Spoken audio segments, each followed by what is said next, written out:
Today on the show, I'm going to take you on that land. What land do you speak of? La La Land. All this and more on What the Hell Did We Just Watch?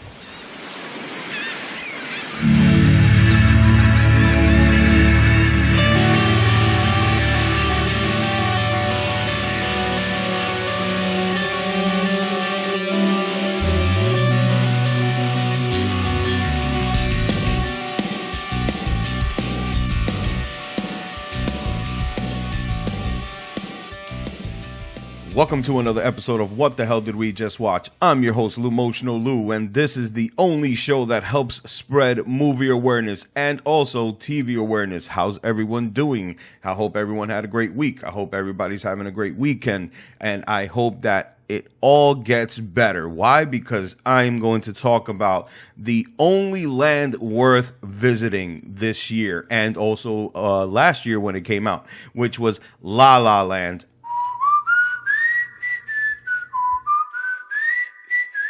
I can take you. Okay. You know, for research. City of stars, are you shining just for me?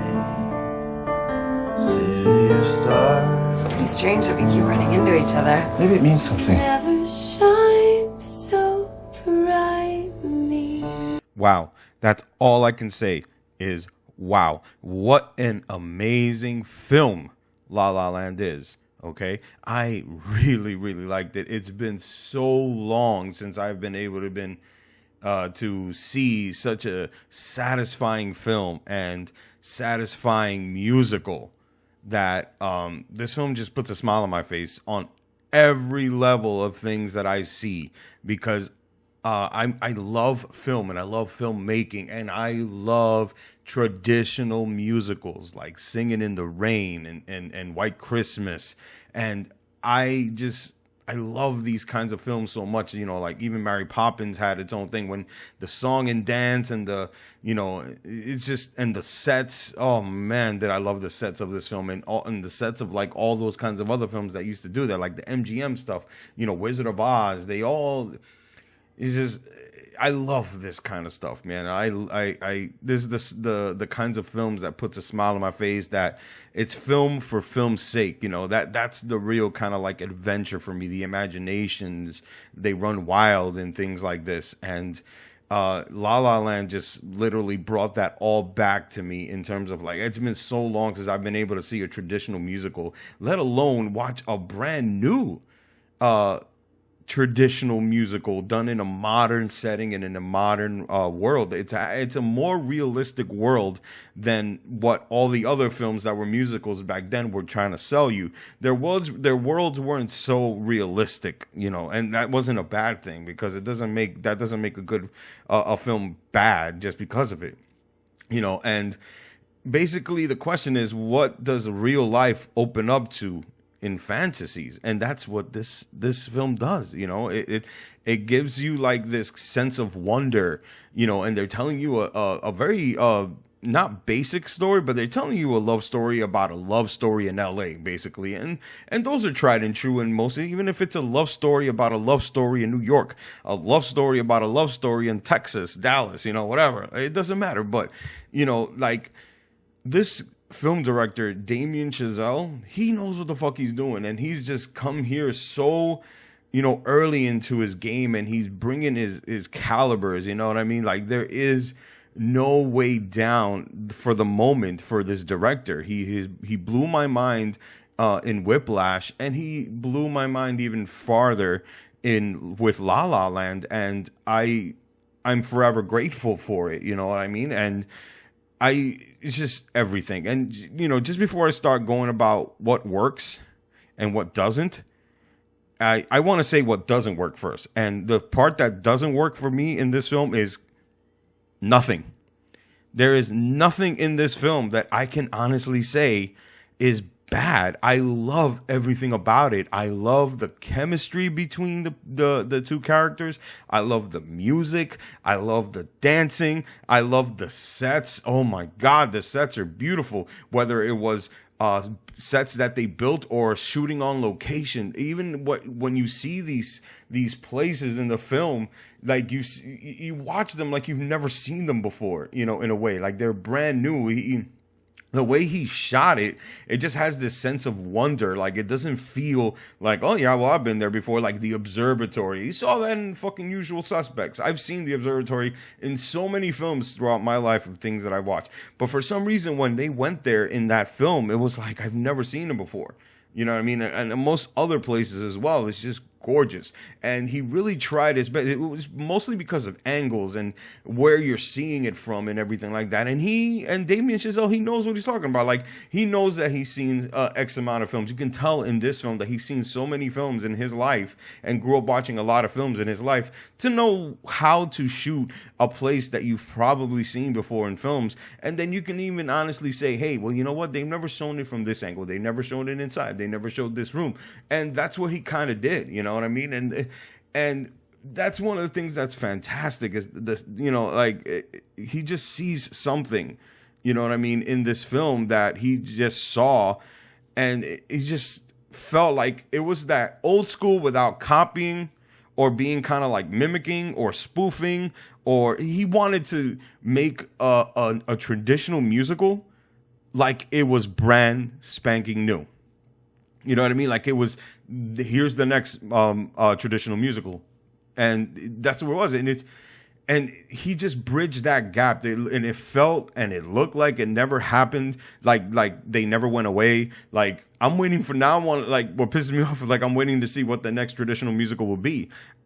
I know it ain't gonna happen. Who knows when they will make one? Not them necessarily, but just Hollywood in general. You know what I mean? Like nobody. It's a dead.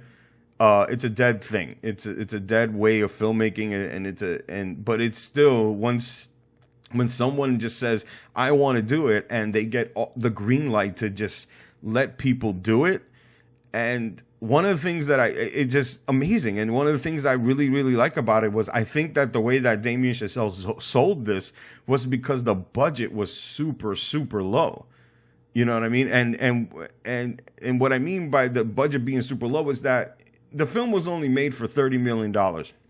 I know if you don't understand film money, I know that's going to sound like it's a lot of money, but in the totem pole of films, that is actually very, very, very small. $30 million might as well be $30,000. And you know that for making a movie, that's not a lot. If you're in Hollywood, that's not a lot. $30 million is not a lot.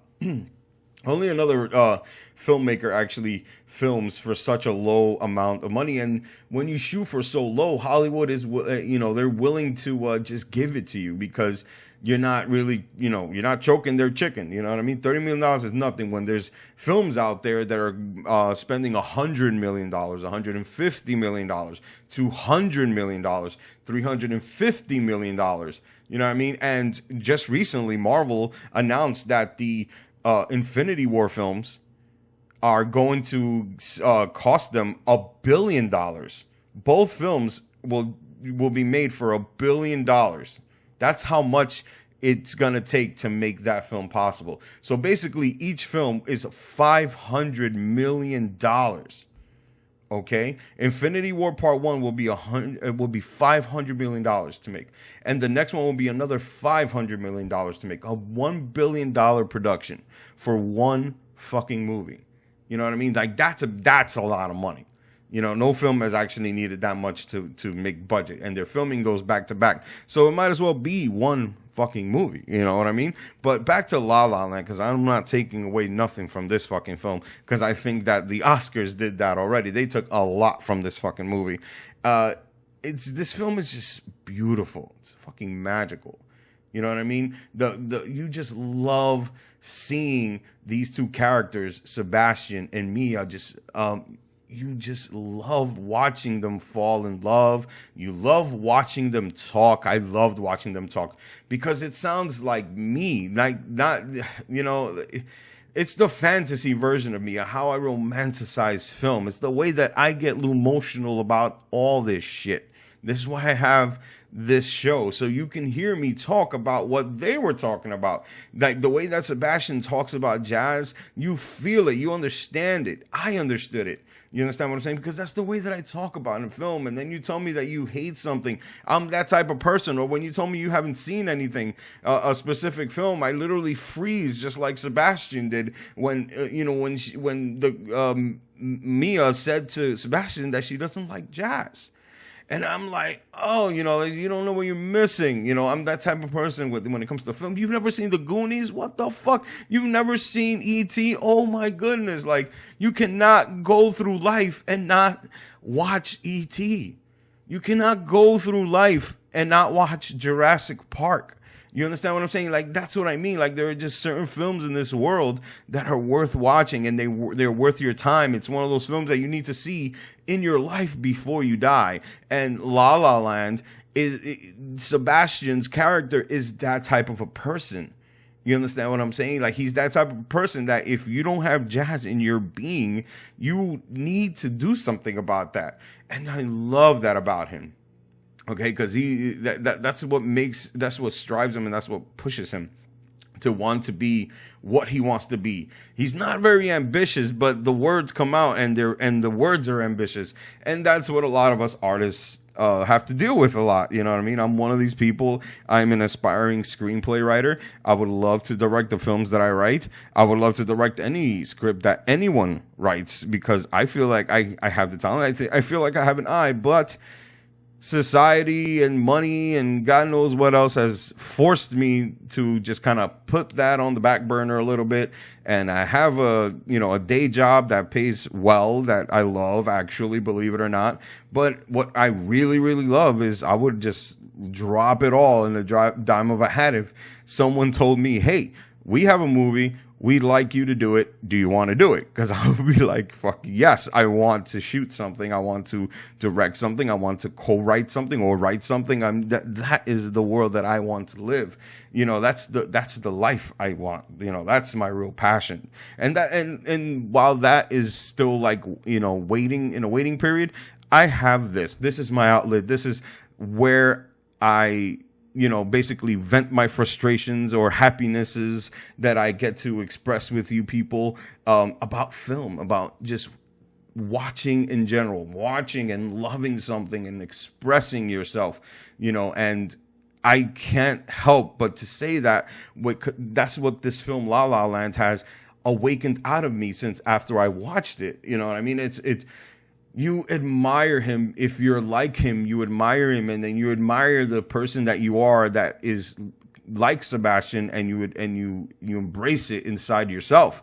And that's what I did with him. You know what I mean? And you have the power to change anyone's mind if you are passionate enough to make something, and to love something and then pass it on, because music is free in your minds and in your hearts. You just gotta let the person that it wants to receive it has to have eyes and ears open, man. Like, that's the way that the world works and should work, and that's what's gonna make it amazing, man. Like, I just La La Land is just pure happiness. I love where the film goes. I love these kind of like fantasy kind of like times of like that happens in the film. Like, I don't want to spoil too much, but you get to see such beauty. And if you're a fan of traditional musicals, go ahead. And it's like, if you haven't watched it, what are you waiting for? Watch this now. If you want to watch something new and something you've never seen before, like that you would like to see something that's brand new, and you have an open mind and an open heart, this film is for you. Okay, La La Land is that film for you. It's beautiful. Like, the way that the whole film is made is beautiful. And just when you think that it can't go certain places, it fucking does. Because, let me start talking about it and just get into this technical side of it, of like what amazement that Damien Chazelle did. And one of the things that I was saying to myself when the film started was that opening sequence. Another Day of Sun is the song they used to open the film, and I just fell in love with it, man. Like, it was all shot in one take. you know, or at least given the illusion that it's shot in one take, but I know that they shot a lot of it in one take.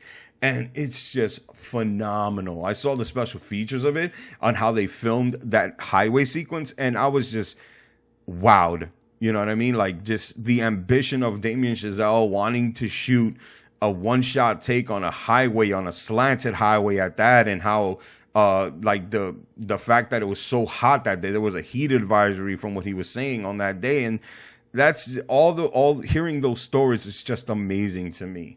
Okay, like when you're seeing them really busting their ass and working for months and months before actually shutting down a highway for 3 days, you know what I mean, and actually getting everything that they need.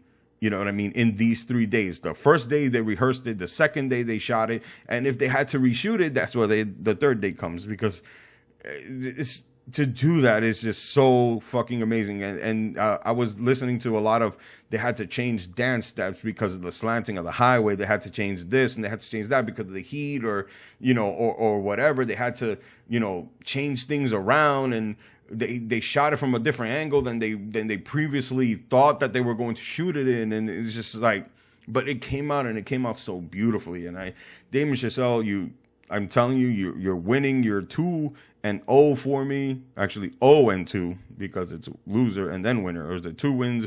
Either way, it's 2-0 if it's wins to losses, and it's 0-2 if it's losses to wins. Because I recommend Whiplash.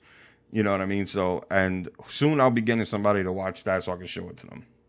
And then I will be talking about that on a future episode on the show.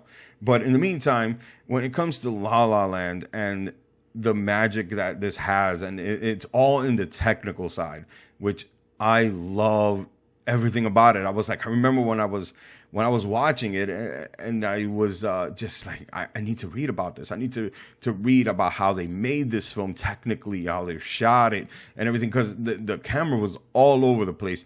When they go to a glass house party, you know what I mean? That scene is beautiful. You think that the beginning of the film, oh, how are they going to top such an awesome scene? You know what I mean? Like, and you watch that scene, you're like, holy shit, man, that was fucking good. And then that's one of the cool things I loved about watching the special features for this Blu-ray, was because I got to see how those technical achievements happened when they were shit. There was literally, if you buy the Blu-ray or whatever, you get a chance to watch these special features. I recommend it because you get to see how they did the highway sequence. You get to see how they shot the glass house sequence. You know what I mean? And you get to see like how everything else got built, like the building of the sets, doing scout locations and things like that in LA, and just making LA feel fresh and brand new. And it's kind of like an un-Hollywood LA in a Hollywood film, you know what I mean? And this film is super traditional Hollywood film. And we need that. You know, there's some people that are against that, but you got to embrace that, because that was where film was at a time. That was what film is always, you know what I mean? Whether they do it in a realistic way or in a flashy Hollywood way, it's still film, and it's still filmmaking, and it's still beautiful, and it's still like, you know, just magical, and it just brought out all the things that I love about film and filmmaking and just the history of it. You know, that's where we come from. If it wasn't for that history, we wouldn't get something as beautiful as what La La Land was, and what La La Land is and will be for future generations to come. Because I think that this one's for the history books. You know, in time, people will talk about it, but like the way that we are now when it came out. We should and pass it down like we've passed down Singing in the Rain and Wizard of Oz and White Christmas. You know what I mean? Like all these famous musicals, you know what I mean? Like they're worth passing down. Sunset Boulevard, like all those things. We love that stuff, man. I love that stuff. And if you're listening to this episode, I know you do too, not just this one. And if you haven't, and La La Land is the first film you've ever seen in this way, I recommend go back, man.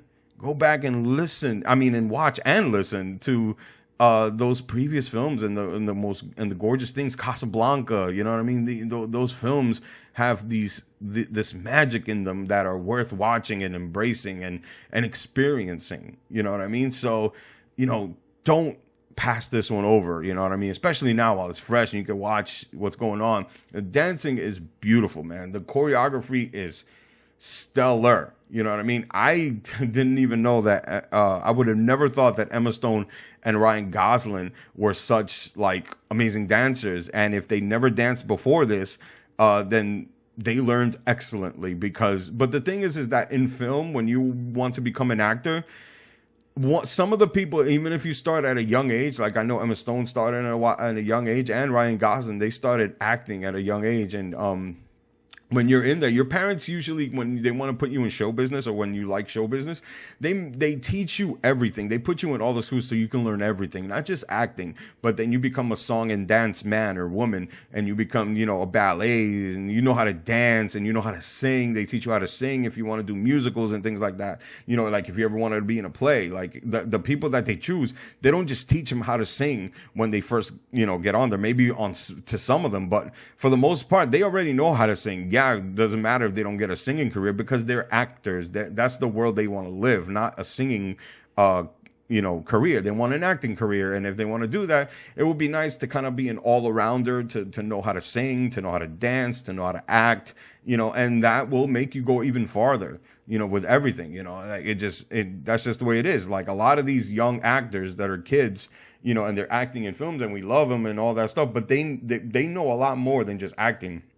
They didn't just start in TV and then just like, oh yeah, you know, we're gonna put you through commercials and then work your way up. Some of these people, they got to learn a lot more other things, and when you get to be in a musical, you get to exercise all those kinds of talents. You know what I mean? And that's just phenomenal. It's awesome. You know what I mean? You can't knock that. That man's so cool, man. That's, you know, maybe one day I'll get my kids to, you know, jump in on that and getting them into show business and all that stuff. And I get to teach them so they can learn how to dance and sing and, you know, and act and everything. I'm down with that. You know what I mean? I love that kind of stuff, you know. But I think I've talked way too much about La La Land, and I just wanted to tell you some really cool, awesome trivia stuff that I found about this film, and that I found so compelling and awesome, and I just love listening to that stuff, you know, and reading about that stuff, because I love the process of filmmaking. I just really, really, really do, you know, and the journey that it takes to write something, to then make it, and then, you know, make music for it, you know, or score and things like that for it. The first thing that I like to say is that La La Land, believe it or not, that was written and directed by Damien Chazelle. I got to learn that one of the coolest things about it was that he wrote this script before he even got to write Whiplash. Whiplash is the first film that he actually ever made. It was a short, and then it became an actual feature film. And, you know, but in terms of like even that sequence, he wrote La La Land with his roommate, and now also composer and, you know, score. He writes the music for all his films so far, the first two films. And this is college roommate band buddy too, because the guy that did the score, he was a piano player on a band that Damien Chazelle was a drummer of in that same band. It was a jazz band, and that's how they became friends, and they were roommates in college and all that stuff. But they conceived La La Land in college before Whiplash was even a film. And basically what they did what a lot of people that write for the first time do, and I've done this before because I actually have this very ambitious, I'm not going to say expensive, but, you know, it's very ambitious. You've never done anything in film. So like, where if money was no object to write the story, how would it go? Because if you watch La La Land, you see that it's super ambitious and it's super passionate, and it's very grandiose, you know, about how it was achieved and how it was written. But like, for instance, he wrote this, and everything that you actually saw on film is actually how he wrote it when he did it. You know, when he wrote it back then, the highway freeway sequence, like, how do you even write that and not feel intimidated about, oh, well, you know, that movie's not going to be made. I'm not going to shut down a highway. Nobody's going to let me shut down a highway. You think those things, even when you're writing, and I know you're not even in Hollywood, but you start thinking, well, why should I write something so grandiose like this, writing and dancing on a freeway? I'm going to close down, you know, in your mind, you think about how you were going to shoot it. You're going to close down a highway to do it. And, you know, you feel probably disencouraged, and he probably did too. But either way, he knew it was so big, and he knew it was so ambitious and passionate that he said to himself, you know what, let me do this. Let me just write something smaller on a more realistic level and things like that. And we're going to figure out how to make an actual simple film. And one of the things that was made for that was Whiplash. You know what I mean? Whiplash is an amazing film, and it's a great first film. You know what I mean? So it's just beautiful and fantastic. And just like La La Land, it definitely wowed everyone the year that it came out. So, but to have, that's what I mean. But like to have something like that and be so ambitious and put it on the side, and you're even wondering whether or not you're actually ever going to make it, is something that you really think about.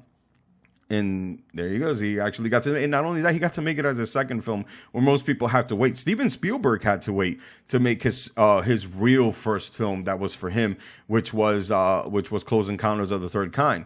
They told him that he actually had to do two films. He did a TV movie called Duel, and then he made one of the greatest horror movies ever made, which is Jaws. And the reason why I'm saying is like, well, that was a big deal. Yeah, it was a big deal, but it wasn't a Spielberg film, so to speak. A lot of people had Spielberg's thing, you know, what he didn't know what he would have, but it wasn't from his, you know, being, and it wasn't something he wrote. It was, even though it's got great, you know, success, but that was the excellence of his direction, you know, that was coming. That was what his excellence was in making Jaws, and why it was great. And he knew how to work around all the things that was giving him problems to make the film happen. And then look at it, it became that. And in a way, that's what Damien Chazelle had to do. But like Steven Spielberg, after he made Jaws and he made all this money for that company, they were like, yeah, man, go right ahead, do whatever the fuck you want. And then he got to really make the film that he really wanted to make, which was Close Encounters of the Third Kind, which, you know, there's this kind of like story that says, oh, you know, you can't do that, you got to do this first, and then if you get, you know, if we like you, then we'll let you do the movie that you want to do. And that's the gist of it, you know. I'm glad that it went his way, and I just couldn't be any more happier. The next thing I want to say is just like I said before, is the film was only made for $30 million, and that still wows me in my mind just thinking about how amazing it is. It's shot so beautifully. The locations are gorgeous. You got Emma Stone. You got her, and she's a bit of an A-lister. Ryan Gosling is a bit of an A-lister. I'm pretty sure they got a big paycheck, and I think they got maybe even a pay cut just to make this film. And I like that. I love the generosity of actors that are willing to put their ego down to a notch so they can make a film worth making. And I think that they realized that when they got to read the script, and I'm very happy that they got to do that, because I love me some Emma Stone and I love me some Ryan Gosling, man. They're really good fucking actors. I love how they work, and I love most of the films they've been in. So I can't knock them for that. You know, what else? The filming locations are gorgeous. The sets are beautiful. The things that they created in a set are beautiful. They're amazing. It's everything made in the way that it was supposed to be made. You know, the lyrics was what's amazing is that the lyrics are written. They were written post the music that was made. And what I mean by that is that, like I said, that the director and the composer, they were college roommates, and they created this film with La La Land. And as they were writing it, they were writing the music for it. And so they got to write basically the score. They got to write all the songs instrumental-wise. There were no words to it. And they were able to bring two people to come in to write lyrics for the music years after the music was created. You know, the lyrics... You know, and they were talking about how challenging it was that they had to write lyrics for songs they had no real attachment to in terms of the music. You know what I mean? And they did a superb job, because I'm still singing the music from, you know, the songs from the film. You know, City of Stars and Another Day of Sun. they knocked it out of the park, man. They knocked it out of the park with everything, and it's amazing, top notch, A++.